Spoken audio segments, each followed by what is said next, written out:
오늘 우리가 함께 살펴볼 하나님의 말씀은 누가복음 10장 1절부터 24절 말씀입니다. 누가복음 10장 1절에서 24절의 말씀 제가 봉독하도록 하겠습니다. 그 후에 주께서 따로 70인을 세우사 친히 가시려는 각 동네와 각 지역으로 둘씩 앞서 보내시며 이르시되 추수할 것이 많되 일꾼은 적으니 그러므로 추수하는 주인에게 청하여 추수할 일꾼들을 보내주소서 하라.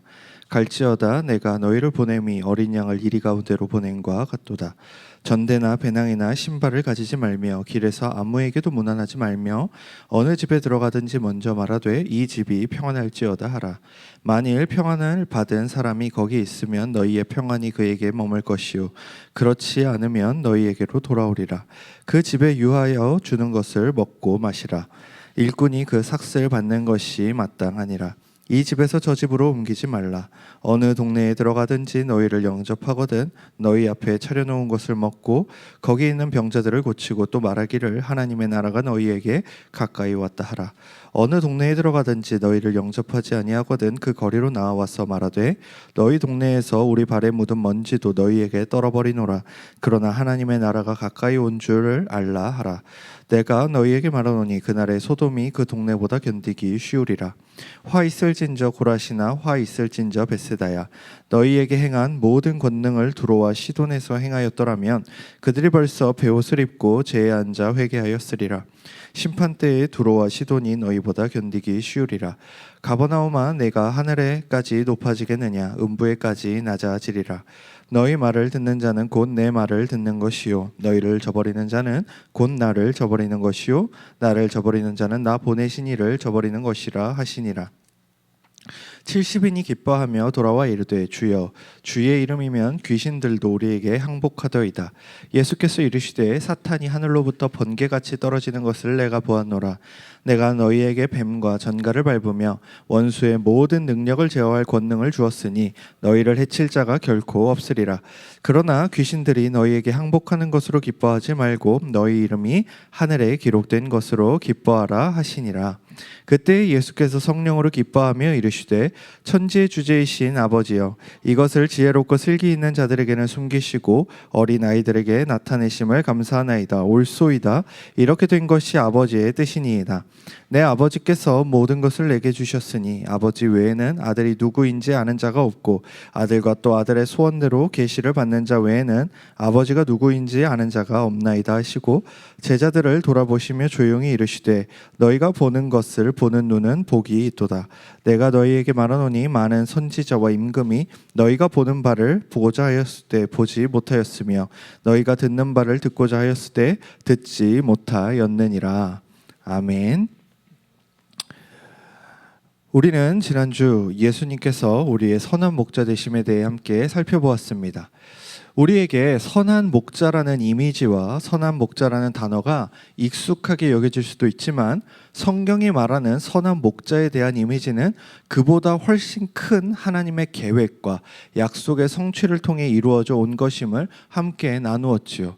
그렇게 우리가 선한 목자라고 할 때 우리가 떠올리는 그 목자의 이미지와 그 선하다는 이미지가 성경이 말하는 선한 목자의 이미지와는 다를 수 있다라는 것을 말씀을 드렸고, 그렇게 우리는 성경이 말하는 선한 목자라는 것이 무엇인지에 대해 알아야 한다고 말씀을 드렸습니다. 예수님의 목자 되심은 갑작스러운 예화나 예시가 아니라 이미 구약에서 수천 년간 당신의 백성을 참된 목자로 이끄시고 이끌어 가실 여호와 하나님을 통해 발견하게 됩니다. 또한 그분께서 생명의 양식이 되신다는 사실도 창조의 시기부터 백성을 말씀으로 창조하사 그들 안에 생명이 있게 하신 창조주 하나님으로부터 나오는 모든 말씀과 광야에서 만나를 통해 그들의 실제적인 배고픔을 채우신 하나님의 은혜를 통해 발견할 수 있는 것입니다. 또한 예수님이 탄생하셨던 빵집이라는 이름을 가졌던 베들레헴 마을에서 일어났던 그 기업 무르는 자의 역할과 헌신을 통해 다윗의 계보가 이어지게 됨을 우리는 발견하였습니다. 보아스는 절대로 상종할 수도 없고 상종해서도 안 되었던 모압 여인 룻을 자신의 날개 아래 보호하게 되고, 이를 통하여 어떠한 회복도 기대할 수 없었던 나오미와 룻의 집안이 이스라엘의 왕으로 기름 부음 받을 다윗 왕을 배출하게 되는 것입니다. 우리 역시 마찬가지입니다. 아담의 범죄 이후 어떠한 회복도 기대할 수 없었던 모든 인류가 예수 그리스도라는 유일하고 참되신 기업 모르는 자의 십자가 대속을 통하여 온 우주의 통치자이신 하나님의 자녀가 되는 권세를 얻게 됩니다. 이처럼 모든 구약은 예수 그리스도를 통하여 완성을 경험하며 예수님 안에서 그 빛을 회복합니다. 그렇기에 예수 그리스도께서 자신을 선한 목자라고 선포하신 것이 자신이 이 땅에 오신 하나님이라는 사실에 대한 선포이며, 구약의 모든 예언과 상징이 예수 그리스도를 통해서만 이해되고 해석될 수 있음을 말씀하신 것입니다. 그렇기에 지난주 요한복음 10장과 함께 살펴보았던 누가복음 9장 후반부의 말씀은 우리에게 무엇을 도전합니까? 예수 그리스도께서 오셨으나 자신들의 이유로 받아들이지 않는 마을의 모습과 예수 그리스도를 따르는 길 앞에서 다른 이유들로 인해 고민하는 자들의 모습을 통해 우리는 이 땅에 오신 하나님, 이 땅에 오신 참되고 선한 목자 앞에 반응하지 않거나 망설이고 있음을 발견하게 된 것입니다. 이는 요한복음을 통해서 예수께서 강조하신 말씀들, 즉 믿는 자와 믿지 않는 자, 따르는 자와 따르지 않는 자가 명확히 구분되는 말씀들이 사실이다라는 것을 우리에게 보여주는 것이지요. 우리 역시도 마찬가지입니다. 이 땅을 살아갈 때에 하나님의 말씀을 듣고 성경의 그 말씀을 듣고 예수 그리스도가 우리의 참된 구원자요, 우리의 유일한 구원자다라는 것을 믿는 자와 믿지 않는 자들이 여전히 이 시간에도 나뉘고 있지요. 요한복음 3장 36절입니다. 아들을 믿는 자에게는 영생이 있고 아들에게 순종하지 아니하는 자는 영생을 보지 못하고 도리어 하나님의 진노가 그 위에 머물러 있느니라. 요한복음 5장 24절입니다. 내 말을 듣고 또 나 보내신 이를 믿는 자는 영생을 얻었고 심판에 이르지 아니하나니 사망에서 생명으로 옮겼느니라. 요한복음 8장 12절입니다. 나는 세상의 빛이니 나를 따르는 자는 어둠에 다니지 아니하고 생명의 빛을 얻으리라. 요한복음 10장 14절에서 15절입니다. 나는 선한 목자라. 나는 내 양을 알고 양도 나를 아는 것이 아버지께서 나를 아시고 내가 아버지를 아는 것 같으니 나는 양을 위하여 목숨을 버리노라. 이것이 나타내는 바가 무엇입니까? 예수 그리스도로 인하여 구별이 생긴다라는 것입니다.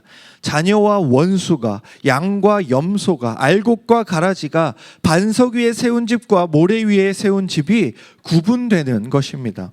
오직 그 기준은 예수 그리스도, 그분을 믿는가 하는 것입니다. 오늘 본문은 지난주에 살펴보았던 누가복음 9장 이후의 내용입니다. 즉 담대한 결단을 요구하시는 예수 그리스도의 말씀을 통하여 우리는 제자가 따라가야 할 길, 바로 그 제자도란 무엇인가에 대해 함께 살펴보았지요. 그리고 이어지는 오늘의 말씀 누가복음 10장 1절부터 24절에 예수님께서는 당신의 제자들을 파송하시는 장면이 등장합니다. 제자도란 무엇인가에 대해 말씀하시고 이제 오늘 본문에서는 그 제자들을 파송하고 계신 것이지요. 예수님께서는 2절부터 16절까지 제자들을 파송하시면서 그들이 해야 할 것들에 대해 말씀하십니다. 그리고 특히 1절에 보면 70명의 제자가 파송을 받는데 물론 70명인지 72명인지에 대해서는 사본학적인 어려움이 있습니다. 제자의 숫자에 혼돈이 있는 것은 여러 권위 있는 사본들이 거의 양분이 되어서 70명 혹은 72명으로 기록하고 있기 때문인데요. 또한 성경과 구약 시대의 여러 히브리 문서와 외경들의 70과 72라는 숫자가 의미 있는 숫자로 표현되기 때문에 학자들도 이 부분에 더 혼동이 있습니다. 민수기에는 72마리의 소, 에스드라에는 에스드라 1서에 나오는 72마리의 양, 에녹 3서에 등장하는 72개의 세계, 그리고 70인역을 번역한 72명의 번역자들의 이야기들이 70이라는 그 72이라는 숫자를 나타내는 대표적인 이야기들입니다. 70이라는 숫자는 훨씬 더 많이 사용되었는데 70명의 야곱의 후손, 출애굽기와 민수기에 나오는 70달란트와 70명의 장로, 사사기에 등장하는 70명의 왕들, 기드원의 70명의 아들 등 70과 72라는 숫자가 이 구약 성경에서는 매우 흔하게 상징처럼 사용이 되었습니다. 우리에게 성경 원본 자체는 남아있지 않기 때문에 우리가 보는 성경은 수많은 사본들의 도움을 받을 수밖에 없습니다. 그렇다고 해서 우리가 읽는 성경을 의심할 필요는 없는데 원본의 내용을 거의 100% 복원할 수 있을 만큼의 사본들이 있고 그 사본들의 일치성은 놀라울 정도이기 때문입니다. 또한 사본에서 나타나는 그 약간의 차이들은 성경 전체가 말하는 하나님의 구원의 계획과 복음의 선포와는 상관없는 류일 때가 많은 것입니다. 마치 오늘의 본문처럼 말입니다. 이것이 무엇을 말하는가? 우리에게 성경 원본이 없다 할지라도 사본이 수없이 많이 있기에 원본을 유추하는 것에는 아무런 문제가 없고, 또한 이 우리가 사본학적으로 문제가 되는 본문들을 살펴보면은 70인가 72인가 하는 이러한 문제들처럼 우리가 믿는 바 하나님은 어떤 분이신가? 예수 그리스도는 어떤 분이신가? 성령님은 어떤 분이신가? 우리의 구원은 어떻게 이루어지는 것인가 하는 것과는 하등 상관이 없는 이야기이기 때문에 우리에게 어떤 치명적인 문제를 가져오진 않는다라는 것입니다. 그러나 70명이건 72명이건 많은 학자들이 오늘 본문에 나타나는 숫자가 갖고 있는 상징의 기원을 민수기 11장에서 찾는 것은 거의 동일합니다. 16절에서 17절입니다. 여호와께서 모세에게 이르시되 이스라엘 노인 중에 내가 알기로 백성의 장로와 지도자가 될 만한 자 70명을 모아 내게로 데리고 와 회막에 이르러 거기서 너와 함께 서게 하라. 내가 강림하여 거기서 너와 말하고 내게 임한 영을 그들에게도 임하게 하리니 그들이 너와 함께 백성의 짐을 담당하고 너 혼자 담당하지 아니하리라. 이어지는 24절에서 26절도 함께 살펴보겠습니다. 모세가 나가서 여호와의 말씀을 백성에게 알리고 백성의 장로 70인을 모아 장막에 둘러 세우매 여호와께서 구름 가운데 강림하사 모세에게 말씀하시고 그에게 임한 영을 70 장로에게도 임하게 하시니 영이 임하신 때에 그들이 예언을 하다가 다시는 하지 아니하였더라. 그 기명된 자 중 엘닷이라 하는 자와 메닷이라 하는 자 두 사람이 진영에 머물고 장막에 나아가지 아니하였으나 그들에게도 영이 임하였으므로 진영에서 예언한지라. 원래 백성의 장로로 세워져서 하나님의 영이 임한 자들은 70명이었으나 이후 엘닷과 메닷이 추가되어 72명이 됩니다. 그러나 단순히 숫자보다 중요한 것은, 즉 70명이냐 72명이냐 하는 것보다 훨씬 중요한 것은 하나님의 말씀을 통해 이루어지는 정황입니다. 제임스 에드워즈는 다음과 같이 말합니다. 하나님은 모세에게 장로들을 임명해서 그에게 임한 영이 그들에게 주어져 모세의 사역을 공유하고 확장하도록 명령하신다. 민수기 11장의 내러티브와 누가복음 10장의 내러티브는 둘 다 주로 시작하며 70 혹은 72명에 세워지는 사람 모세와 예수님과 사명을 긴밀하게 연결한다. 이는 하나님께서 하나님의 형상대로 사람을 창조하신 이후 사람에게 하신 명령을 기억하게 합니다. 창세기 1장 27절에서 28절입니다. 하나님의 자기 형상 곧 하나님의 형상대로 사람을 창조하시되 남자와 여자를 창조하시고 하나님이 그들에게 복을 주어 하나님이 그들에게 이르시되 생육하고 번성하여 땅에 충만하라. 땅을 정복하라. 바다의 물고기와 하늘의 새와 땅에 움직이는 모든 생물을 다스리라 하시니라. 하나님은 자신의 형상으로 창조된 사람이 온 땅에 충만하기를 바라셨습니다. 또한 하나님의 권한을 대리받은 자로서 모든 창조 세계를 정복하고 다스리기를 원하셨지요. 그러나 아담의 불순종으로 말미암아 온 땅에 하나님의 형상으로 영광된 인간이 충만한 것이 아니라 불순종으로 인해 죄가 되어버린 인간이 온 땅에 충만하게 되어버렸습니다. 무엇이 되었습니까? 하나님의 형상으로서의 인간이 온 땅에 충만한 것이 아니라 하나님께 반역하고 반항함으로 말미암아 죄가 되어버린 그 인간이 충만함으로, 즉 이 세상에 죄가 충만하게 된 것입니다. 그러나 이후 하나님의 은혜와 사랑으로 인하여 비록 죄인들이지만 복과 자비를 누리는 하나님의 백성들이 등장하게 됩니다. 철저히 하나님의 그 자비로우심으로 말미암아 선택된 자들이었지요. 그리고 이 개념이 한 개인에서 가족과 민족과 나라로 점점점 확장되게 됩니다. 하나님께서 이 백성의 죄악을 물로 심판하셨을 때도 마찬가지이지요. 성경은 노아를 의인이요 당대의 완전한 자이며 하나님과 동행하였다라고 말하고 있습니다.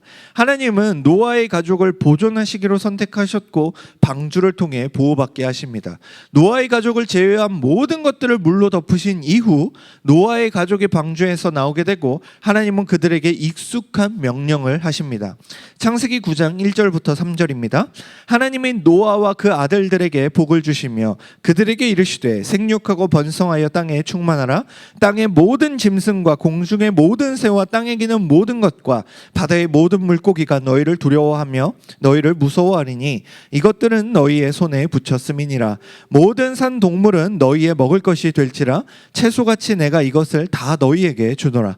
그러나 놀랍게도 이 놀라운 구원을 경험한 노아의 가족 계부 이후에 등장하는 것이 바벨탑 사건입니다. 여러분, 노아에게 주어진 이 약속, 이 놀라운 구원의 약속을 한번 보십시오. 아담과 하와가 받았던 그 약속과 동일합니다. 무엇입니까? 땅에 충만해지라는 것입니다. 하나님의 백성으로서 하나님의 형상인 존재로서 땅의 모든 것들을 하나님의 영광과 하나님의 은혜대로 다스리라는 것이죠. 그 약속이 그 태초에 주어졌었고, 그리고 그 노아 때에 땅을 물로 심판하신 이후에 노아의 가족을 구원하시고 선택하심으로 말미암아 다시금 주어지고 있는 것입니다. 그런데 그렇게 구원을 경험한 자들의 계보의 이후 등장하는 그 바벨탑 사건이 우리에게 하는 말은 아주 의미심장한 것입니다. 창세기 11장 4절입니다.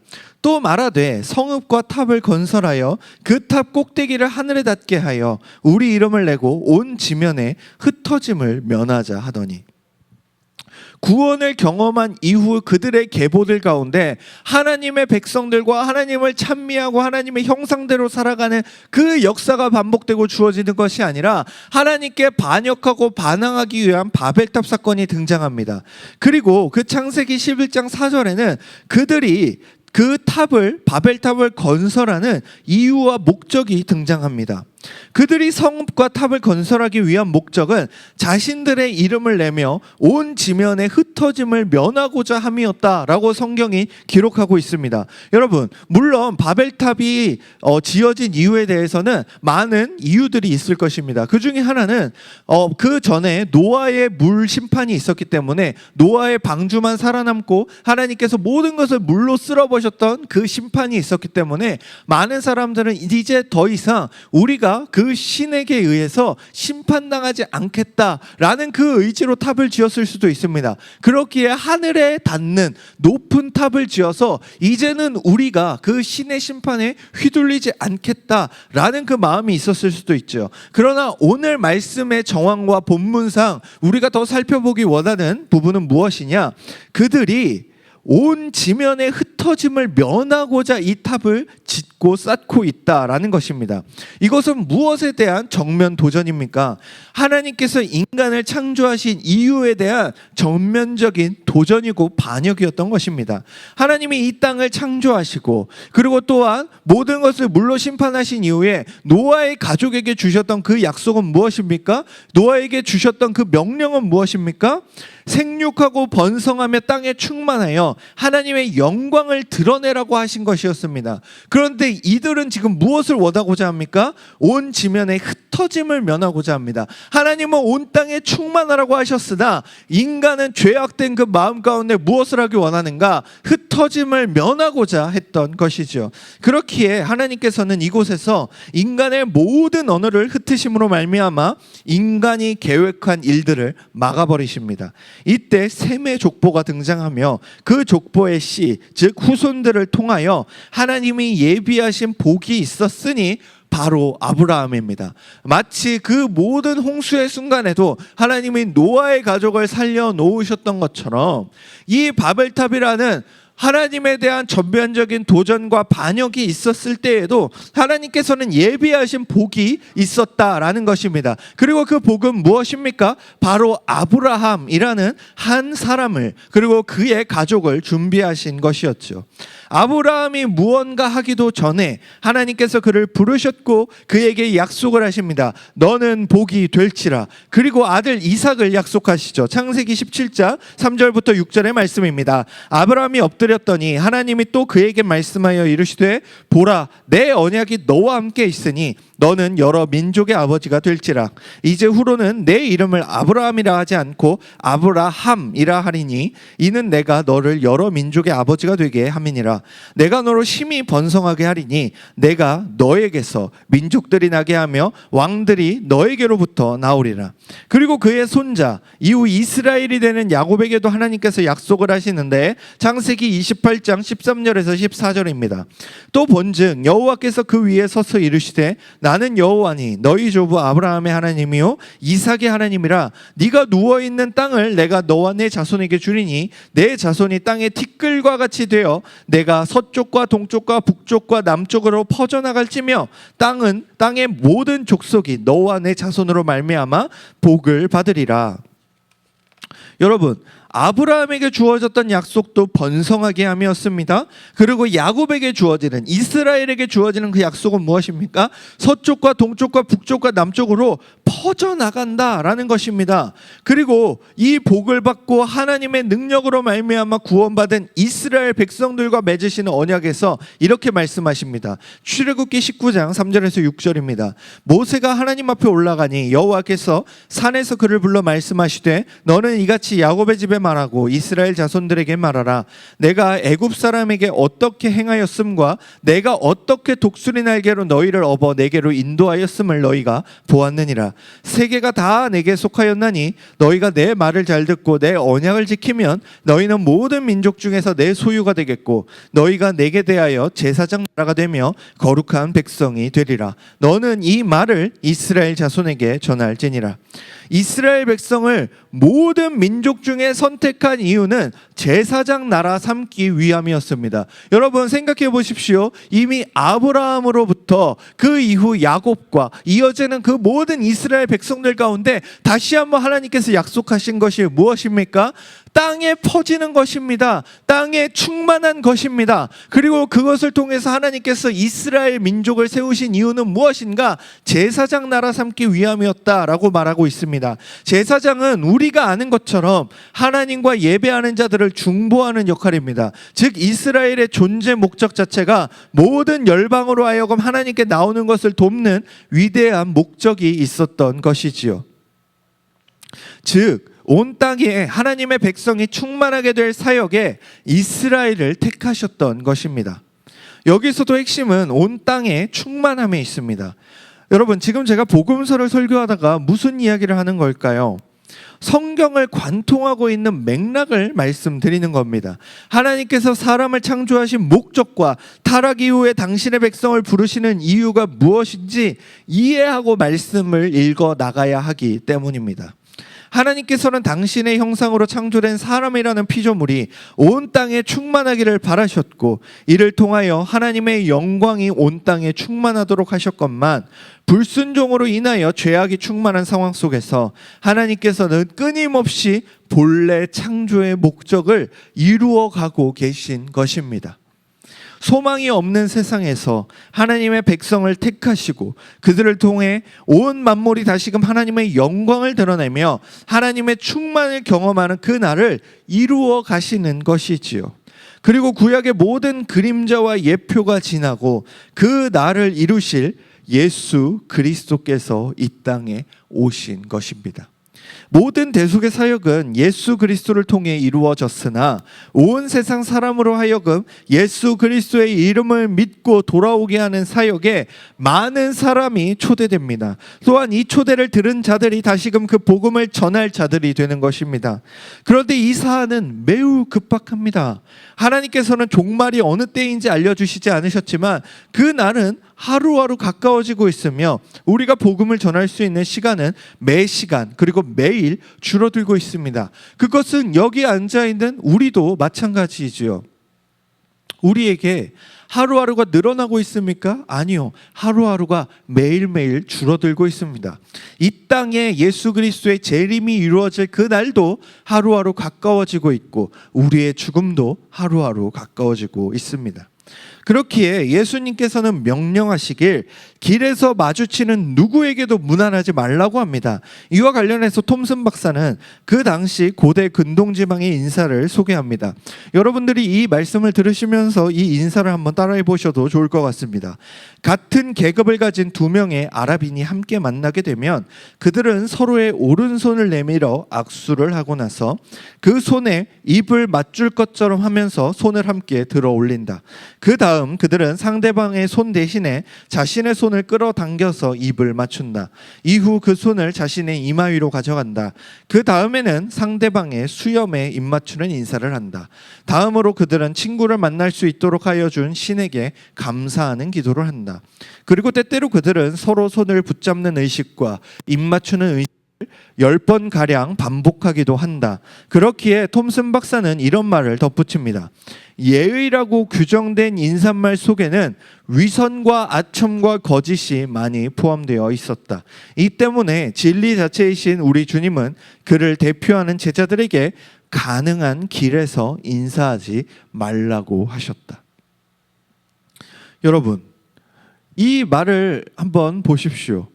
위선과 아첨, 거짓이 사람과 사람을 만나는 인사 가운데 가득한 것입니다. 물론 한 사람을 반가워하고 그 사람을 기뻐하는 것은 너무나도 중요한 일이지만 이것이 전심을 다해서 이루어지는 것이 아니라 자신들이 얼마나 의로운지, 자신들이 얼마나 너를 반가워하고 있는지를 그저 보여주기 위한 행동과 전통으로서 하고 있는 것입니다. 그런데 놀라운 것은 예수님께서 이 모든 것들을 하지 말라고 하시죠. 심지어 문안도 하지 말라고 하십니다. 이것은 우리 보고 똑같이 적용하라는 것이 아닙니다. 우리도 전도할 때에 다른 이에게 나아가서 문안도 하지 말고 그냥 차갑게 하라는 그런 뜻이 아닙니다. 이 때의 급박함을 나타내고 있는 것입니다. 여러분 생각해 보십시오. 우리가 이러한 헛된 일들을 하느라 정말 중요한 본질을 전하지 못한다면, 정말 중요한 일을 하지 못한다면 얼마나 어리석은 일이겠습니까? 수능 날에 시험을 치러 가는 수험생이 그 자신을 응원하러 나온 후배들과 일일이 인사하느라 시험 시간을 놓친다면 우리는 그 사람을 어떻게 생각할까요? 정말 인격적이고 정말 부드럽고 많은 사람들에게 정말 다정하구나라고 생각할까요? 절대 아닐 것입니다. 그냥 바보 멍청이라고 생각할 것입니다. 왜 그렇습니까? 그럴 때가 아니기 때문입니다. 수험생에게 중요한 것은 그 시험을 잘 치는 것이지 그곳에 응원 나온 많은 사람들과 인사하는 것이 아니다라는 것이죠. 영원한 하나님의 나라가 오늘 하루 더 가까워졌으며 심판과 재림의 날이 하루 더 가까워졌습니다. 또한 개인적으로는 우리 모두 죽음의 하루 더 가까워졌고 우리에게 아직 젊음과 건강이 있다 하여도 우리의 시간이 언제까지일지 사실 우리는 무엇도 알지 못합니다. 우리의 이 시간이, 우리 오늘 드리는 예배가 우리 인생의 마지막 예배일지 누가 압니까? 그러니 실상은 이 땅의 것을 바라보며 이 땅의 것을 누리느라 낭비할 시간이 우리에게는 없습니다. 그런데 자꾸 세상에 우리의 시선이 향합니다. 이때 중요한 것이 무엇입니까? 바로 오늘 설교의 제목처럼 계시 받은 대로 삶을 사는 것이 필요합니다. 쉽게 말씀드릴까요? 하나님의 말씀대로 그 말씀을 의지하여 사는 삶이 필요한 것입니다. 이는 성경이 말하는 문자적으로 살라는 것보다 훨씬 큰 의미가 있습니다. 지금까지 온 구약을 통해 맥을 잡아드린 것처럼 온 땅에 하나님의 말씀과 영광과 백성이 충만한 날을 기대하고 소망하며 그 날이 이루어지는 것에 최선을 다하는 삶을 살아야 하는 것입니다.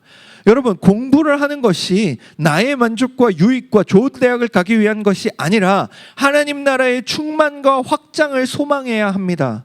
좋은 직장에 취업하는 것이 돈을 많이 벌고 이 땅에서 이 한 몸 안락하게 살기 위한 것이 아니라 내가 속한 곳에서 하나님을 모르고 참된 인생의 목적을 모르는 자들에게 하나님 나라와 그분의 뜻을 전하는 삶을 감당하는 것이죠. 여러분이 계신 곳에서 여러분은 생육하고 번성하여 충만함을 이루셔야 하는 것입니다. 여러분, 그렇기에 우리에게는 각자 다 다른 달란트들이 있습니다. 우리는 누군가는 사람 만나는 것을 좋아하고 누군가는 혼자 있는 것을 좋아할 수도 있습니다. 누군가는 팀을 좋아하고 아니면 누군가는 다른 사람들을 돌보는 것에 최적화된 사람들이 있을 수 있습니다. 누군가는 공부를 잘하고 누군가는 회사 일을 잘하고 누군가는 운동을 잘하고 누군가는 음악을 잘하고 각자의 달란트의 영역이 다 다릅니다. 그것이 다른 이유가 무엇입니까? 우리가 그냥 그 나에게 주어진 달란트로 이 한 몸 잘 먹고 잘 사는 것입니까? 그렇지 않습니다. 모든 영역에 하나님의 영광과 하나님의 은혜가 충만해야 합니다. 누구를 통해서 말입니까? 바로 다양한 영역의 달란트를 가진 저와 여러분을 통해서 말입니다. 그렇기에 여러분이 소속되어 있는 그 다양한 곳, 여러분이 있는 그 다양한 지역, 여러분들이 있는 그 다양한 장소, 다양한 모임, 다양한 나이대, 그 모든 곳에 여러분은 하나님의 형상으로서 하나님의 영광과 말씀을 충만하게 하는 존재들로 파송받은 자들인 것입니다.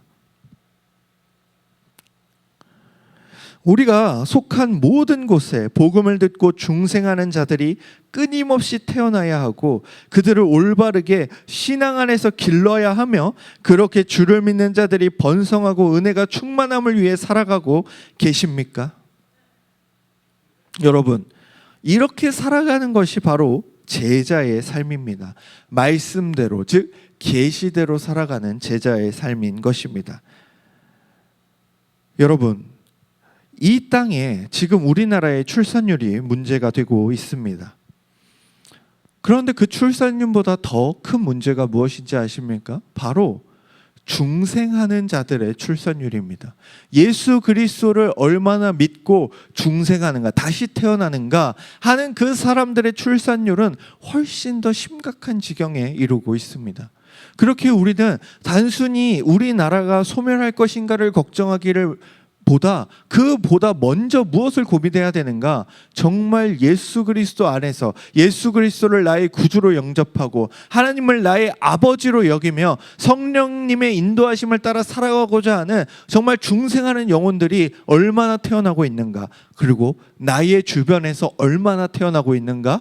나를 통하여 하나님께서 나에게 주신 그 말씀을 전달하는 나를 통하여 얼마나 태어나고 있는가 우리는 살펴보아야 하는 것이지요.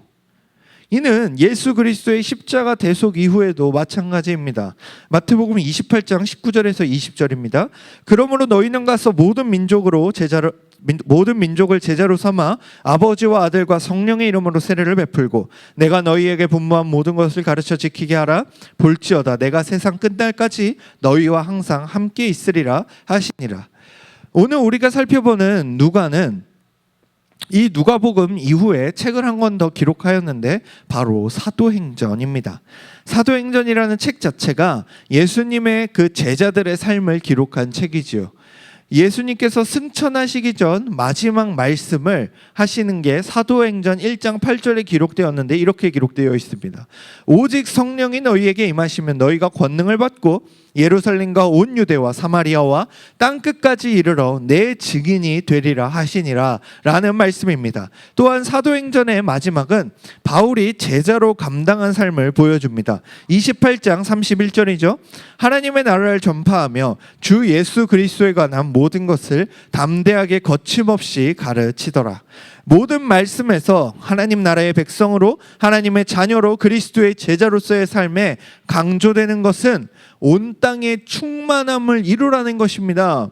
본문 17절부터 24절에는 예수님의 모든 말씀에 순종한 제자들이 복귀하는 장면이 등장하죠. 17절입니다. 70인이 기뻐하며 돌아와 이르되 주여 주의 이름이면 귀신들도 우리에게 항복하더이다. 여러분, 끊임없이 지금 충만함에 대해 다루었습니다. 이 충만함을 다루는 이유가 무엇입니까? 오늘 본문이 그 충만함을 이루어가는 그 하나의 과정으로서, 또한 하나의 예표로서, 하나의 상징으로서 우리에게 등장하고 있기 때문입니다.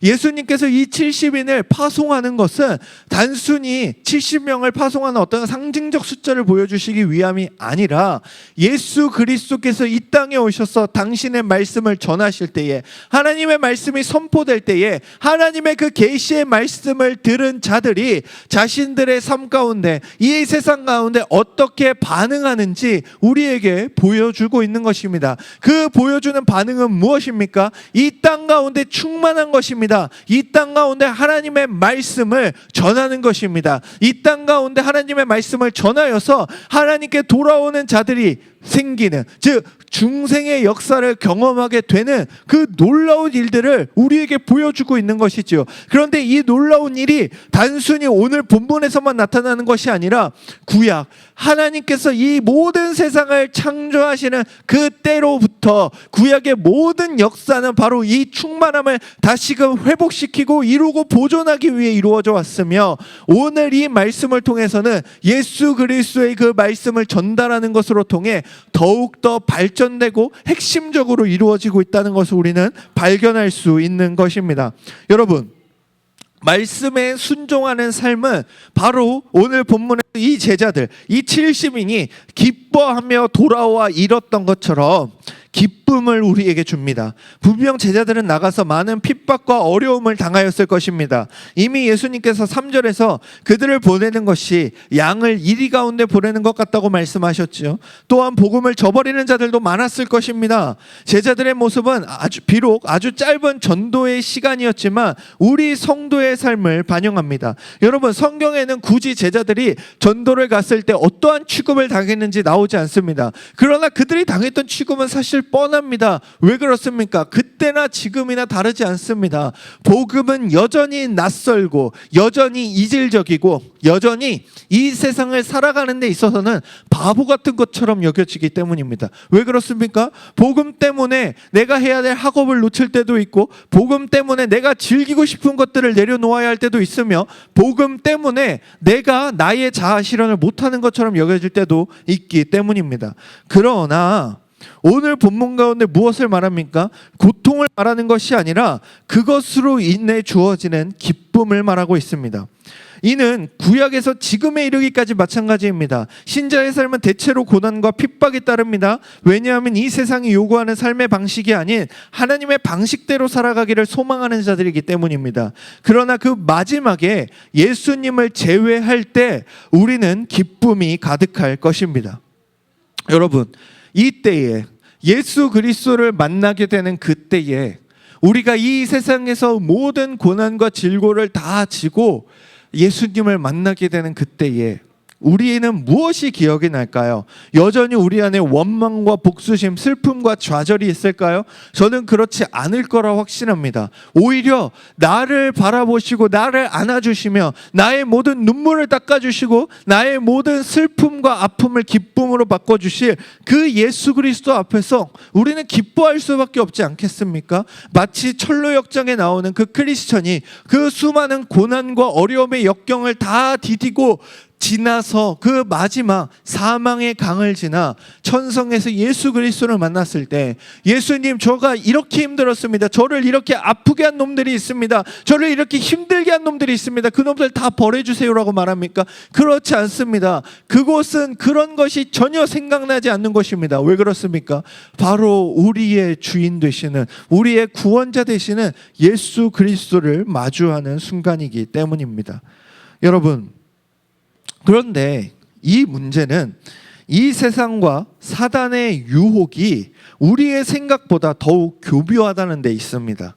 이를 잘 간파한 C.S. 루이스는 자신의 저서 스크루테이프의 편지를 통해 우리에게 경각심을 주죠. 이 책은 사탄이 자신의 조카에게 쓰는 편지입니다. 거기서 사탄은 영적인 존재, 영적인 세계에 대해 알리지 말 것을 충고하면서 사람들이 신앙 대신 빠지기 쉬운 목록을 언급합니다. 성을 숭배하게 만드는 것, 과학과 이성에 대한 강조, 영적인 것에 대해 무식하게 생각하게 만드는 것, 극단적 애국지사로 만드는 것, 극단적 평화주의로 만드는 것, 외부와 단절된 작은 집단을 만들게 하는 것, 그렇게 모인 집단 안에 자신들만이 가지고 있는 아주 숭고한 대의가 있다고 믿게 하는 것, 하나님을 향한 믿음을 이 세상의 성공을 위한 수단으로 여기게 만드는 것, 그리고 하나님을 믿는 그 믿음을 종교화시킬 것을 말하지요. 이것들을 말하는 이유는 무엇입니까? 인간이 이런 부분에 가장 취약하다는 것입니다. 예수님 시대에, 그 시대에 예수님을 싫어하고 예수님을 멀리하고, 아니 예수님의 제자로 돌아오지만 그 이전에는 죄악된 삶을 살았던 많은 사람들의 삶의 모습이 다 여기에 겹쳐집니다. 자신들의 그 나라의 독립을 위하여 극단적으로 자신들의 그 종교와 자신들의 믿는 신앙과 자신들의 나라를 숭배하였던 자들, 또한 성을 숭배하였던 자들, 평화를 최고로 여겼던 자들, 그것들이 나쁘다는 것이 아니라 그것은 예수 그리스도를 믿는 것에 비하면 예수 그리스도로 말미암아 우리가 영생에 이루어야 하고, 또한 그 영생을 얻은 자로서 이 땅에 충만함을 이루어야 되는 그 놀라운 창조의 목적에 비하면 아주 작고 부가적인 것에도 불구하고 우리에게 세상은 자꾸만 무엇을 요구합니까? 그것을 더 중요한 것으로, 그것이 더 핵심적인 것으로 여기게 하여서 그것을 중심으로 삼고 신앙을 부가적인 것으로 여기게 만드는 것이지요. 이를 우리의 삶에 적용해 봅시다. 신앙도 좋지만 더 영향력 있고 사람들이 인정할 만한 신앙인의 모습은 좋은 학벌, 좋은 직장, 그럼에도 신실한 믿음을 갖춘 사람이라는 환상과 같은 이 질병이 교회 안에 역병처럼 퍼지기 시작했습니다. 제가 처음 전도사 생활을 시작하면서 저의 꿈이 있다면 부유하고 인기 많고 유명한 사역자가 되는 것이었습니다. 또한 능력이 있으면 사실 얼마나 좋겠습니까? 제가 뭐 기도한다고 해서 죽은 자가 살아나는 것은 바라지도 않습니다. 그저 아픈 사람들에게 좀 손 얹고 기도해주면 그 사람 낫고, 저한테 축복기도 받으면 로또 당첨도 되고 11조는 저한테도 좀 하고 말이죠. 그렇기에 이것을 통해서 우리가 깨닫게 되는 것은 무엇입니까? 이러한 신앙에 대한 관심을 통해서 우리 스스로를 돌아볼 때 무엇을 발견하게 됩니까? 내가 무엇에 관심을 갖고 있는 것까? 아니, 왜 이런 것에 관심을 갖고 있는 걸까? 돌아보고 생각하게 됩니다. 왜 그럴까요? 참된 목적을 잊었기 때문입니다. 열심히 섬기던 자들의 그 마음에 내 삶도 제대로 경영 못하면서 무슨 신앙이야, 장로는 좀 성공해서 부유하고 교회를 물질적으로 잘 섬길 수 있는 사람이 해야지, 저 청년은 공부도 잘하고 좋은 직장에 취업했으니 임원 같은 거 하면 잘하겠는데 하는 성경에 나오지도 않는 내용들이 교회 안에 역병처럼 퍼지고 당연하게 여겨지고 그들이 대우받는 곳이 되어버리지 않았습니까? 이전에는 철저히 기독교를 핍박하고 버리게 만들었으나 수많은 순교자들의 핏방울을 마시며 수많은 신자와 교회가 자라는 것을 본 이후에는 그 방식이 점차 바뀌어 왔습니다. 타협과 중화라는 방식으로 말이죠. 이제는 복음을 전한다고 목이 잘리거나 불태워지지 않습니다. 그러나 무엇이 우리에게 들어왔습니까? 무엇이 이 세상 많은 사람들의 생각 가운데 들어왔습니까? 기독교의 복음만이 옳다고 말하는 것은 편협한 생각이다라는 그 생각이 많은 사람들에게 들어왔습니다. 예수님이 참 좋은 분이라고 가르칩니다. 그러나 예수님처럼 좋은 분이 참 많다고 가르칩니다. 창조론도 그럴싸한 가설이지만 진화론이 조금 더 과학적이라고 가르칩니다. 신앙생활을 열심히 하는 것도 좋지만 네가 이렇게 힘들고 어렵게 사는데 다른 사람들이 너와 너의 삶을 보고 예수를 믿고 싶을까 하는 자괴감을 던져줍니다. 사회적 성공이 마치 하나님의 복을 받은 자의 모습인 것처럼 그 정도는 돼야 그리스도인으로서의 체면이 서는 것처럼, 그래서 한국 교회가 한동안 엘리트주의에 빠졌습니다. 이 엘리트주의가 한국 교회를 휩쓸었습니다. 고위직에 올라야 한다, 성공해야 한다, 잘 나가야 한다. 그리고 지금은 어떻게 하고 있습니까? 교회가, 신앙단체가, 선교단체가 세련돼 보이려고 애를 씁니다. 힙해 보이려고 애를 씁니다. 트렌드를 선도하려고 애를 씁니다. 많은 믿지 않는 사람들이 볼 때, 아니 신앙에 조금 좋지 않은 감정이 있는 사람들이 볼 때, 신앙이 연약한 사람들이 볼 때, 아 그래도 저 교회는 좀 깨어 있네, 아 그래도 저 목사는 좀 열려 있네, 저 목사는 뭘 좀 아네, 다 이것에 눈이 멀어 있습니다. 그 누구도 성경적인 것이 무엇인지에는 관심이 없습니다. 그렇기에 예수께서는 자신들에게 주어졌던 그 권세로 말미암아 기뻐하는 제자들에게 다음과 같이 말씀하십니다. 18절에서 20절입니다. 예수께서 이르시되 사탄이 하늘로부터 번개같이 떨어지는 것을 내가 보았노라. 내가 너희에게 뱀과 전갈을 밟으며 원수의 모든 능력을 제어할 권능을 주었으니 너희를 해칠 자가 결코 없으리라. 그러나 귀신들이 너희에게 항복하는 것으로 기뻐하지 말고 너희 이름이 하늘에 기록된 것으로 기뻐하라 하시니라. 사탄이 하늘로부터 번개같이 떨어졌다는 말씀은 예수님의 제자들이 예수 그리스도의 말에 순종하는 그 삶을 통해 사탄과 사탄의 세력이 몰락함을 말씀하고 계시는 것입니다. 이는 이사야 14장 13절부터 15절에 세속을 대표하는 바벨론 왕이 몰락하는 이야기를 떠올리게 합니다. 제가 읽어드리겠습니다. 네가 네 마음에 이르기를 내가 하늘에 올라 하나님의 뭇별 위에 내 자리를 높이리라. 내가 북극 지표의 산 위에 앉으리라. 가장 높은 구름에 올라가 지극히 높은 이와 같아지리라 하는도다. 그러나 이제 네가 스올 곧 구덩이 맨 밑에 떨어짐을 당하리로다. 여러분, 놀라운 점이 있습니다. 정작 제자들이 예수님의 말씀에 순종하여 그 전도의 삶을, 전도의 시간을 감당할 때에 이런 일이 일어나는 줄조차 몰랐다라는 것입니다. 그들은 그저 자신들에게 맡겨진 일, 예수 그리스도께서 명령하신 일에 순종하였습니다. 그런데 그때의 영적인 세계에서는 우리가 생각지도 상상치도 못했던 일들이 벌어지고 있는 것입니다. 이는 이어지는 예수님의 그 경고와 맥락이 이어집니다. 예수께서 이어서 말씀하시기를 그들에게 주어진 권세들은 분명 놀랍고 대단한 것이 맞지만 더 중요한 것이 있다라고 말씀하시죠. 21절의 말씀처럼 영생이 허락된 것에 기뻐하라고 하십니다.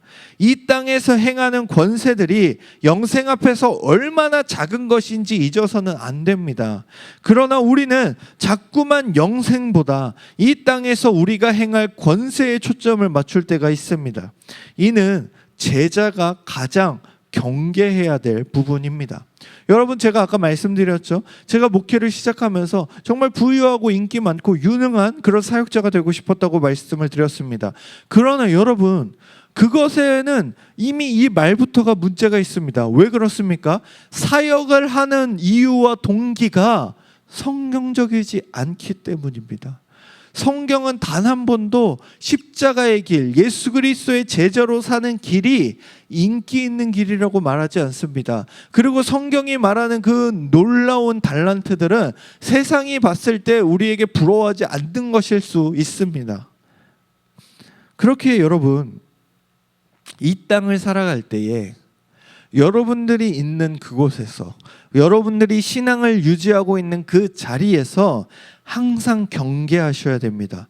우리가 이 땅에서 살아가는 모든 이유와 근원은 창조주 하나님과 구원자 예수 그리스도의 명령에 순종하는 것이지 내가 하는 일이 가치 있어 보여서가 아니라는 것입니다. 즉 제가 이곳에서 말씀을 전하고 목사로 살아가는 것이 내가 이것이 가치 있어 보이고 이것이 좋아 보이고 이렇게 살 때 많은 사람들이 나를 우러러 볼 것 같고 내가 하나님의 말씀을 잘 해석할 때 사람들이 나를 존경할 것 같고 이래서가 아니라는 것입니다. 그것은 이유와 목적과 근거가 될 수 없는 것입니다. 하나님의 계획과 예수 그리스도의 명령에 순종하는 삶을 살아야 하는 것이지요. 그것이 창조의 목적대로 사는 것입니다. 그렇게 예수께서는 마지막 말씀에서 앞선 모든 내용들을 포함하여 말씀하시기를 21절부터 24절을 함께 읽도록 하겠습니다. 그때 예수께서 성령으로 기뻐하시며 이르시되 천지의 주제이신 아버지여 이것을 지혜롭고 슬기 있는 자들에게는 숨기시고 어린 아이에게는 나타내심을 감사하나이다. 옳소이다. 이렇게 된 것이 아버지의 뜻이니이다.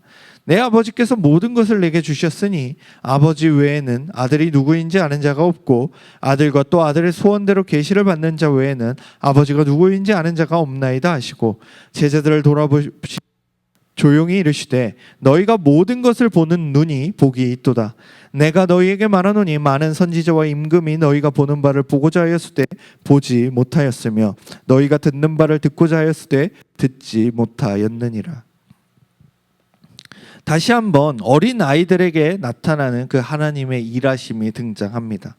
세상의 학벌과 세상의 재력으로 주어지는 것이 아니며 과학과 이성으로 설명되는 것이 아닌 믿음의 눈으로 겸손의 눈으로 바라보는 세계에 대해 말씀하십니다. 이는 예수님의 제자였던 사도 바울도 동일하게 고백했던 내용입니다. 고린도전서 2장 4절에서 9절을 제가 읽어드리겠습니다. 내 말과 내 전도함이 설득력 있는 지혜의 말로 하지 아니하고 다만 성령의 나타나심과 능력으로 하여 너희 믿음이 사람의 지혜에 있지 아니하고 다만 하나님의 능력에 있게 하려 하였노라. 그러나 우리가 온전한 자들 중에서는 지혜를 말하노니 이는 이 세상의 지혜가 아니요 또 이 세상에서 없어질 통치자들의 지혜도 아니요 오직 은밀한 가운데 있는 하나님의 지혜를 말하는 것으로서 곧 감추어졌던 것인데 하나님이 우리의 영광을 위하여 만세전에 미리 정하신 것이라.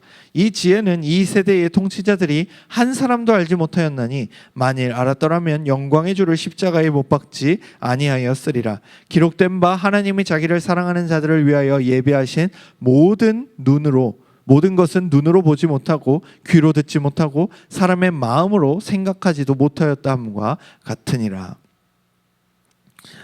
성경은 끊임없이 우리에게 말합니다. 하나님의 것, 영원한 것, 하나님이 우리에게 주시기로 약속하신 것, 그것은 이 세상에서 귀하게 여기는 것과 다르다라는 것입니다. 또한 이 세상의 사람들은 이것을 자신의 이성과 자신의 지혜로 이해할 수 없다라는 것입니다. 그러니 이 말씀이 우리에게 주는 것은 무엇입니까?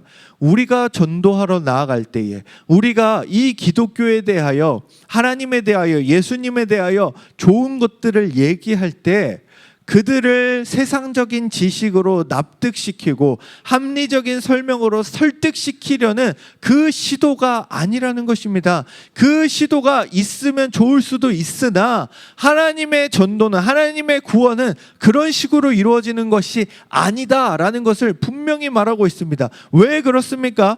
하나님의 그 놀라운 창조의 목적에 따른 이 땅 가운데 하나님의 백성과 하나님의 형상이 충만하게 되는 것은 하나님의 뜻을 따라 이루어지는 것이며 하나님의 선택을 따라 하나님의 구원을 따라 이루어지는 것이기 때문입니다.